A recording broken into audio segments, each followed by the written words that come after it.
사랑하는 성도 여러분, 오늘 하루도 주의 은혜 가운데 평안하셨습니까? 2022년 3월 13일 주일 매일 성경 퀴즈 해설 시간입니다.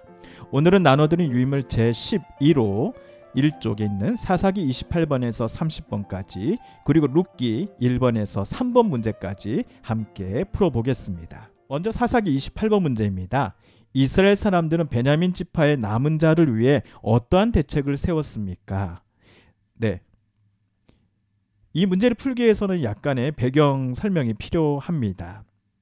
먼저 사사기 19장 1절을 보시면요. 이스라엘의 왕이 없을 그때 에브라임 산지 구석에 거류한 어떤 레위 사람이 유다 베들레헴에서 첩을 맞이하였더니 이 레위 사람이 자기 첩을 데리고서 베냐민 땅으로 여행을 갑니다.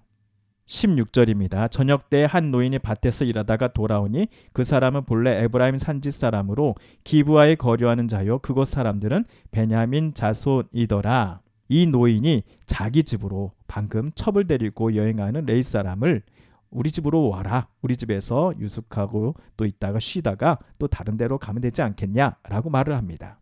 그런데 여기서 문제가 생깁니다. 22절입니다. 그들이 마음을 즐겁게 할 때에 그 성읍의 불량배들이 그 집을 에워싸고 문을 두들기며 집주인 노인에게 말하여 이르되 내 집에 들어온 사람을 끌어내라. 우리가 그와 관계하리라 하니.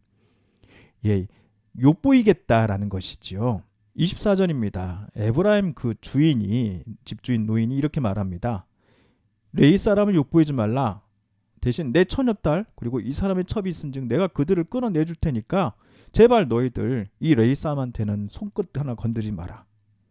그러던 차에 25절에서 레위 사람이 이상한 행동을 합니다.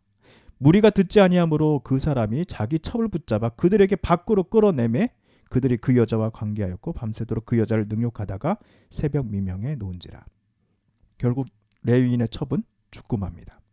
그런데 이 레위인이 정말 잔인하고 가학적인 행동을 합니다. 29절입니다. 그 집에 이르러서는 칼을 가지고 자기 첩의 시체를 거두어 그 마디를 찍어 12덩이에 나누고 그것을 이스라엘 사방에 두루 보냅니다. 이것을 보고 베냐민 지파를 제외한 나머지 지파들이 경악을 합니다. 그래서 이스라엘 12지파 중에 베냐민을 뺀 나머지 지파와 베냐민이 전쟁을 하게 되는 것이죠. 이 민족 간의 전쟁, 내전에서 총 3번을 싸우는데요. 앞선 2번의 전투는 베냐민이 이깁니다. 그리고 마지막 전투에서 이스라엘 연합지파가 대승을 거두지요.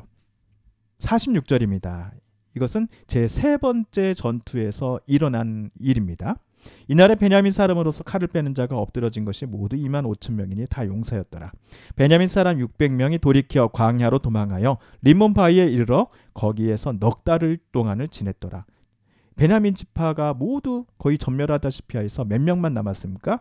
600명만 남았습니다.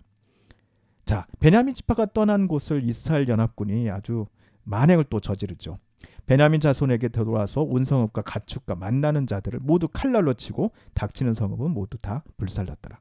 이제 베냐민 지파는 도망친 군사 600명밖에 없는 것입니다. 게다가 전쟁이 끝나고 나서 이스라엘 연합지파가 미스바라는 곳에 모여서 맹세까지 합니다. 누구든지 우리 지파 사람 중에 베냐민에게 아내로 주는 사람은 저주를 받을 것이다. 나중에서야 자기들의 맹세한 것이 얼마나 어리석은지를 깨닫고서는 이스라엘 나머지 지파들이 하나님 앞에 큰 소리로 부르짖습니다. 이러다가는 이스라엘 우리 형제 중에 한 지파가 사라지게 생겼다. 어떻게 해야 되느냐? 그래서 이스라엘 연합지파가 베냐민 지파를 위하여서 하나의 아이디어를 내는데요. 그것도 참 엽기적입니다.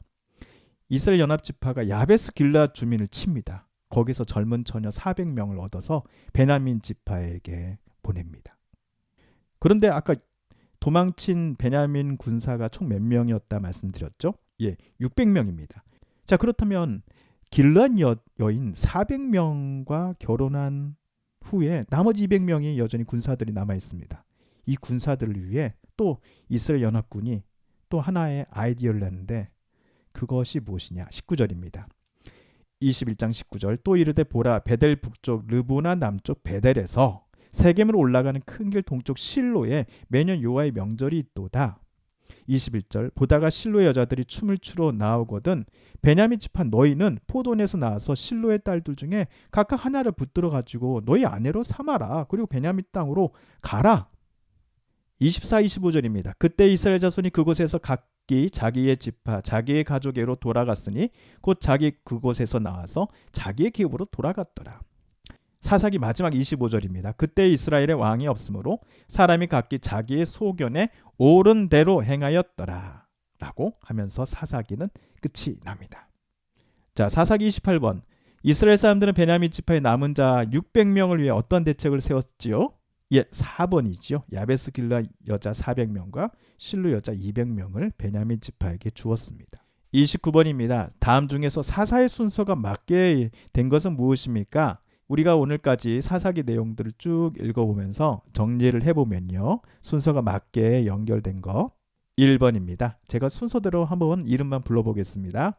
온니엘, 에훗, 삼갈, 드보라, 기드온, 돌라, 야일, 입다, 입산, 엘론, 압돈, 그리고 마지막 사사는 삼손입니다. 예, 사사기에 나오는 마지막 사사는 삼손이고요. 이스라엘 역사적으로 봤을 때 마지막 사사는요 사무엘이라고 학자들은 이야기합니다. 사사기 30번입니다. 사사기에 대한 설명 중 틀린 것은 무엇입니까? 네, 오늘까지 사사기를 읽으면서 그 사사기의 내용과 맞지 않는 거 한번 찾아보겠습니다. 1번 하나님을 왕으로 섬기지 않고 각각 자기의 소견에 옳은 대로 행하였다. 예, 맞는 설명입니다. 2번 성경과 역사 교육이 이루어지지 않아 종교 암흑기를 맞이하게 되었다. 예, 맞는 설명입니다. 시대가 어두워도 하나님의 법을 잘 알아 거룩한 삶을 살았다. 틀린 설명이지요. 예. 4번 하나님의 구원의 역사가 사사를 통해 반복적으로 나타나는 것은 이스라엘 백성이 반복적으로 하나님을 배신했기 때문이다. 예, 맞는 설명입니다. 그래서 사사기에 대한 설명 중 틀린 것은요 3번 시대가 어두워도 하나님의 법을 잘 알아 거룩한 삶을 살았다입니다. 네, 룻기 문제로 가보겠습니다. 룻기 1번에서 3번은 서로 관계 있는 것끼리 연결하라는 것입니다. 1번 룻기 1번은 나오미의 자부 며느리죠. 며느리는 누구입니까? 예, 3번 오르바와 룻입니다. 룻기 2번 나오미의 두 아들은 누구입니까? 예, 말론과 기럨이죠. 3번 엘리멜렉의 친족은 누구입니까? 예, 보아스입니다. 예, 오늘 룻기 3번 문제까지 함께 살펴보았습니다. 내일 월요일은 룻기 4번부터 또 함께 풀어보겠습니다. 감사합니다.